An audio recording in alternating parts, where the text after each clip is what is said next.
help us to like, comment and subscribe to the channel for more of this. Clara Bennett, 32, stood in the grand entryway of her grandmother's mansion, feeling like a stranger among her own blood. Around her, relatives glittered in designer suits, diamond bracelets and luxury watches. She wore a simple navy blazer and a modest necklace. Nothing flashy, just enough to show she belonged. But the way they looked at her, as if she were a mistake that had wandered into wealth by accident, told a different story.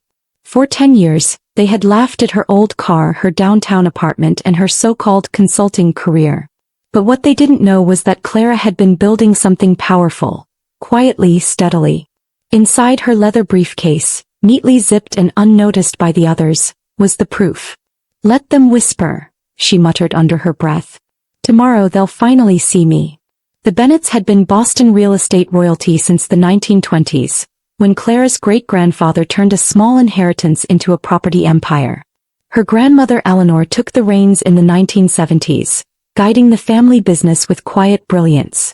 While her brothers flaunted flashy acquisitions, Eleanor focused on lasting value. Clara's father Thomas inherited that same mindset. He fell in love with a schoolteacher, Margaret, and their modest life in a nearby suburb scandalized the rest of the family. "A teacher," Aunt Judith had once whispered. But Thomas believed in designing homes people would actually want to live in. Margaret, always practical, taught Clara that money was a tool, not a trophy. Clara was 15 when her parents died in a car crash. Her world shattered overnight. After the accident, Eleanor took Clara in. Most relatives called it charity, murmuring about how the poor girl would never fit in. But Eleanor didn't care what the rest thought. Clara often found her grandmother in her study late at night, flipping through old photographs or running her finger down pages of ledgers. "Real wealth isn't loud," Eleanor would say softly. "It's protection. It's patience. It's the freedom to do good when others can't." Those 3 years living with Eleanor changed Clara's life. While her cousins were given sports cars and vacations in the Bahamas, Clara was given lessons in compound interest, investment trends and property zoning. "Most of this family forgot what wealth is actually for," Eleanor would say, pouring them both tea. "Let them chase applause. You build something that lasts." Clara's cousins, Brandon, Tiffany, Luke, Jenna and Chase, grew up in the shadow of status. Uncle Charles, now the self-appointed family leader, believed money only mattered if it showed. Every cousin had a luxury car before they turned 17. Clara inherited her parents' Toyota and worked part-time through college. When Eleanor passed during her final year of university, she left each grandchild the same inheritance. Clara, unlike her cousins who spent theirs on condos and cruises, invested every penny. A one-bedroom apartment in a run-down neighborhood became her first property. She lived there, rented out the other half and reinvested the profit. Over the years her portfolio expanded, 12 residential buildings, 3 commercial properties, all hidden behind LLCs. No one in the family had any idea. The family conference used to be Eleanor's way of uniting the clan. But under Charles, it had become a performance. Clara endured these meetings every year, sitting through flashy presentations while sipping water and quietly smiling through their pity. What they didn't know was that last year, Clara purchased an entire apartment complex where Brandon, Tiffany and 2 other cousins lived. The seller, hoping for a quick and quiet exit, accepted Clara's offer of $28 million. Every cent she had went into that building, but she'd made subtle improvements and kept her identity hidden. Now Charles had plans to sell the mansion, the same one Clara had lived in with Eleanor, the same one where she'd learned to dream differently. And Clara wasn't going to let him win. Clara arrived at the mansion early Friday afternoon, pulling up the long gravel driveway in her well-worn Toyota Corolla. Surrounding her were gleaming machines of luxury, Brandon's Maserati, Tiffany's BMW, Uncle Charles's Bentley. She parked between 2 SUVs that probably cost more than her first property. Her heart thudded in her chest, but she kept her expression neutral.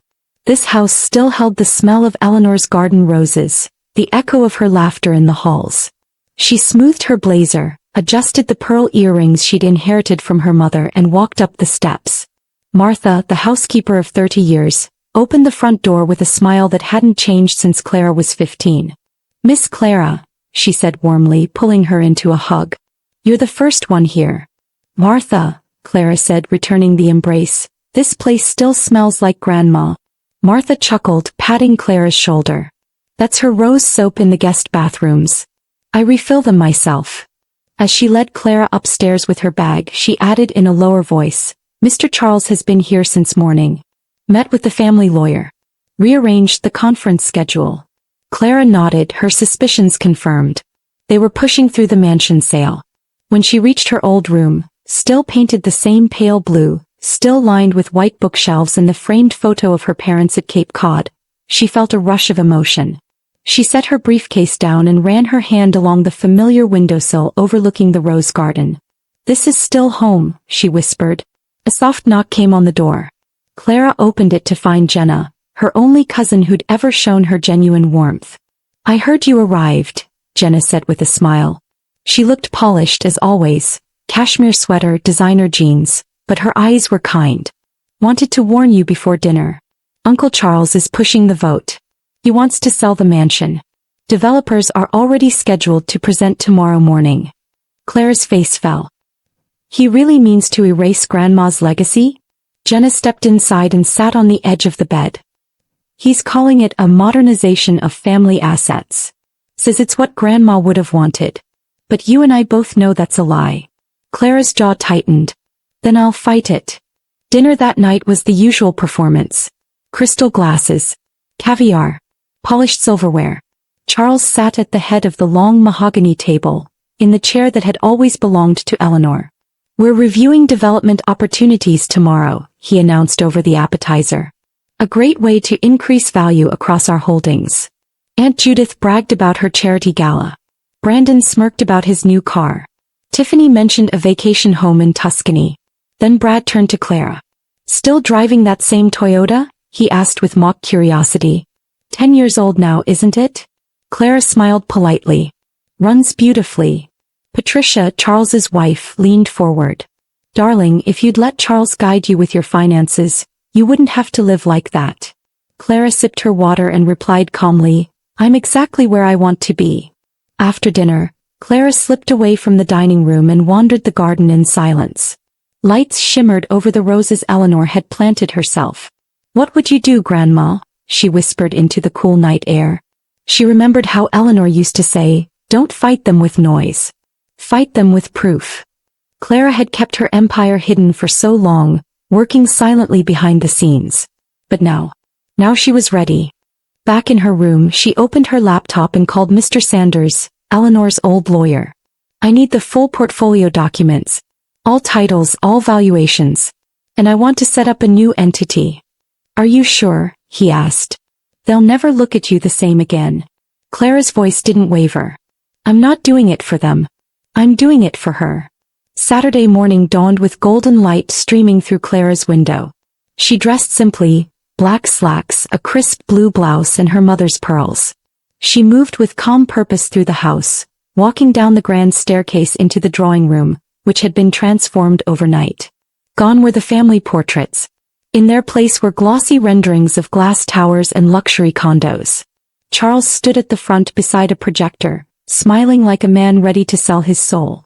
Let's begin, he announced. Today we discuss the family residence reassessment. Clara took her seat beside Jenna, who whispered, brace yourself. Clara nodded slightly, her eyes already scanning the room for signs of resistance or support. Charles clicked to the next slide. A wide aerial photo of the mansion and its 5-acre lot appeared. This property is valued at $45 million. It's underused and underleveraged. We propose to sell it and develop 24 high-end condos. Aunt Judith raised her manicured hand. Let's not forget some people have memories here, she said, smiling at Clara without warmth. But we can't let nostalgia slow us down. Clara opened her mouth, but Blake, another cousin, jumped in. Speaking of value, did anyone notice my new roadster outside? The room chuckled. Clara's stomach churned. And that, she muttered to Jenna, is the exact problem. The developers in the back of the room began distributing brochures filled with glossy floor plans and images of rooftop pools and fitness centers. We expect high ROI, Charles continued. Dividends will be distributed based on current holdings. Clara glanced at her spreadsheet. Her voting power was a mere 2%. Charles and his allies held nearly 80%. She swallowed hard. Jenna squeezed her hand. I know the numbers are against us, Clara whispered, but I'm not done yet. Charles gestured dramatically. Any questions? Clara raised her hand. Grandma wanted this house preserved, she said clearly. Not everything should be for profit. The room went quiet. Clara stood facing them all. Eleanor believed wealth was about legacy, not just revenue. She told me this home was the heart of our family. Charles smiled thinly. The market has changed, Clara. Sentiment is not strategy. Aunt Judith added, and with your limited experience in high-value real estate, dear, perhaps it's not your place to advise. Clara stood her ground. I've been studying this market. This property's historic value adds to its worth if preserved. Demolishing it would be a loss, not just to us but to the community. Brandon scoffed. Didn't know you were an expert now, Clara. Clara sat down, heat rising to her cheeks, but she didn't look away. My apartment might be small, she said evenly, but my investments speak for themselves. Brandon leaned back with a smug grin. Still renting that shoebox, aren't you? We all know you're just surviving. Charles quickly moved on. Let's take a preliminary vote. The results came swiftly. Only Clara and Jenna voted no. Clara's hands tightened in her lap as murmurs of agreement filled the room. It's not over, she whispered to herself. They think I'm weak because I don't brag. They're about to learn what quiet power looks like. Clara wandered back to the rose garden after the vote, where her grandmother used to sit with a cup of tea and a newspaper. Jenna found her there. I'm sorry, Clara, she said gently. They're blind to everything that doesn't glitter. Clara nodded, blinking back tears. They never ask what I do. They assume. Always. Jenna sat beside her. But you've built something real. Even if they can't see it yet. Clara took a deep breath, eyes locked on the mansion's windows glowing in the sun. Tomorrow they'll see everything. Jenna squeezed her hand. Then I'll be right there with you. Dinner that night was more of the same, bragging about vacation homes, luxury brands and yachts. Clara listened quietly as the conversation turned to possible features for the new development. Private elevators for each unit, Aunt Judith mused. And imported marble flooring, obviously. Infinity pools, Blake added. Minimum. Charles raised a glass. We're not just building condos. We're reinforcing the Bennett brand. Clara's appetite vanished. You're tearing down history to build status symbols, she muttered under her breath. No one noticed. She stared into her plate, silently promising her grandmother, I'll protect this place. I swear. Sunday morning session was always the same. Inheritance updates and property holdings. The room had been reconfigured with a long polished table. Clara noticed her portfolio was the thinnest. Charles stood at the head.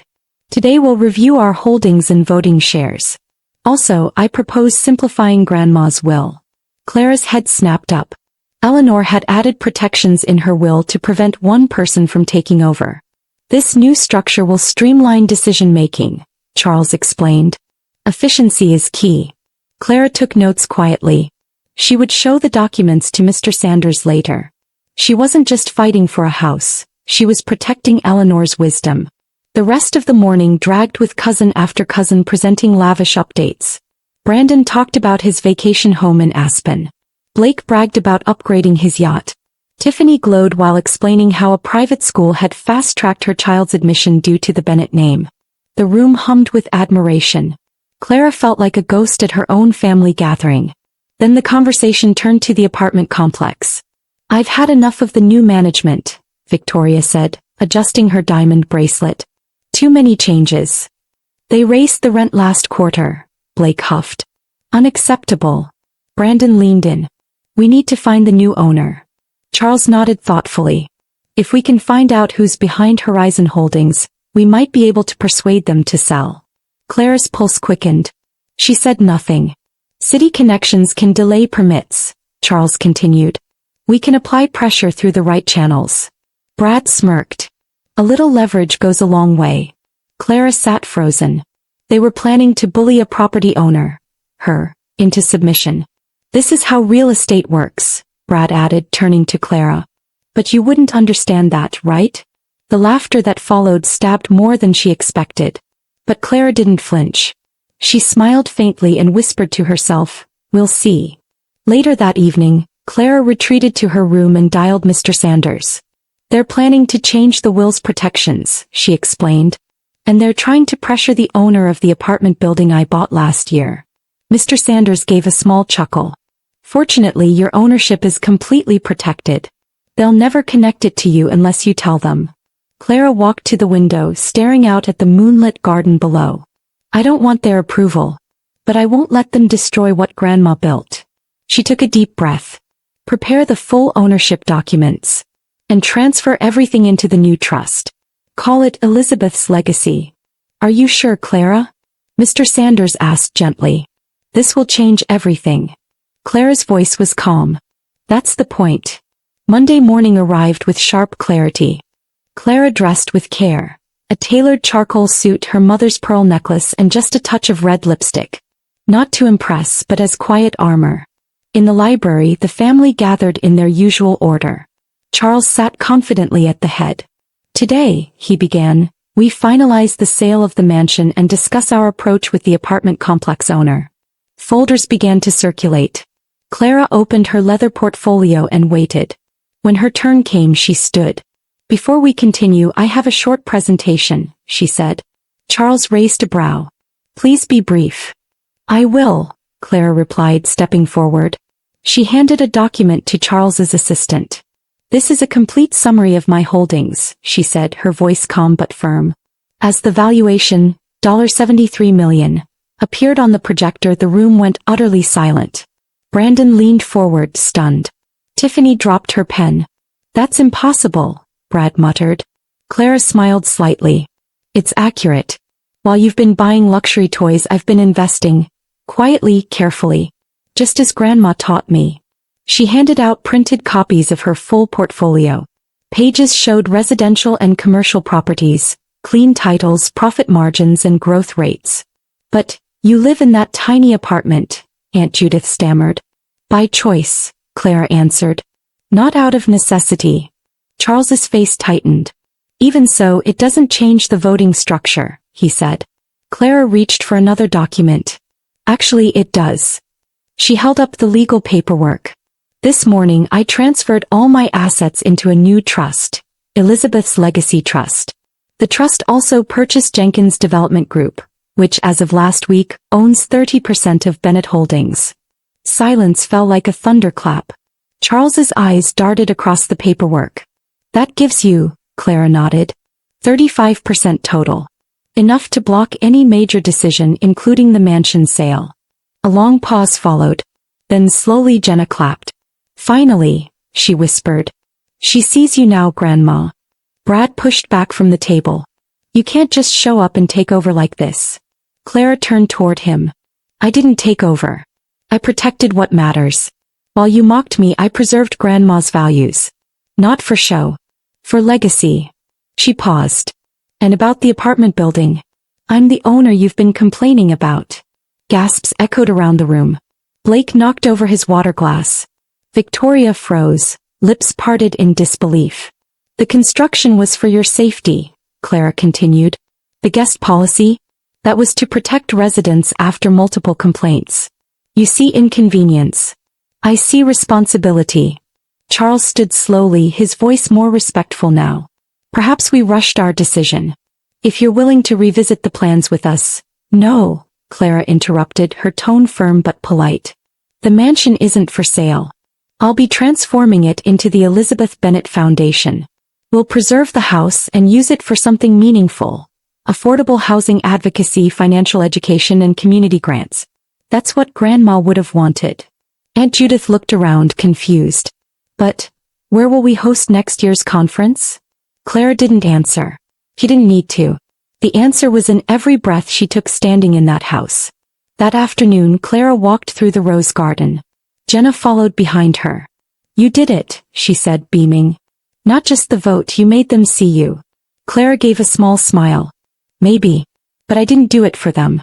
I did it for her." She pointed toward the upstairs window of Eleanor's old study. "I kept her vision alive." Jenna nodded. "I'm proud of you." Clara took a deep breath. "I'm proud of me too." The weight she'd carried for years, The rejection, the pity, the condescension, lifted slowly from her shoulders. Not erased but finally seen for what it was. Their burden, not hers. In the weeks that followed, everything shifted. Charles invited Clara to lunch at his private club for the first time in her life. He talked about future collaborations, but Clara made no commitments. Aunt Judith asked her to host a charity gala at the mansion, as if decades of judgment had vanished. Brad, after 3 failed calls, emailed a business pitch Clara politely declined. "I'm not your wallet," she muttered as she clicked delete. Some family members tried to be genuine. Some didn't bother pretending. Clara welcomed the change, but she didn't forget. Their approval no longer defined her. Her values did. Clara transformed the mansion into the headquarters for the Elizabeth Bennett Foundation. The grand dining room now hosted community workshops. The garden became a place for young students to study in peace. She still lived in her modest apartment. Still drove the same Toyota. Not because she had to, but because she could. And she never stopped hearing Eleanor's voice in her mind. True wealth is silent. It's steady. It leaves something behind. On the mansion's front door she had a plaque installed. It read, "To build, not boast. To serve, not show." The real Bennett legacy finally restored. 6 months later, during a quiet event at the foundation, Martha found Clara alone in the rose garden. "Your grandmother came to me in a dream last night," the housekeeper said softly. She was smiling. Clara turned touched. "What did she say?" Martha's eyes filled with emotion. She said, she remembered. Clara remembered what it meant to be a Bennett. Clara looked around the garden, her garden now, filled with laughter, learning and life. "I hope she's proud." Martha touched her hand. "She is. And so am I." Clara smiled, her heart full. She no longer needed recognition. She had something better.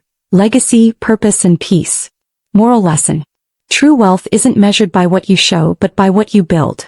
Legacy is not found in status or luxury. It's found in integrity, quiet strength and using success to uplift others. Never underestimate the power of patience, purpose and staying true to your values, even when others don't see your worth. Thanks for watching, and if you enjoyed the story, please help us to like, comment and subscribe to the channel for more of this.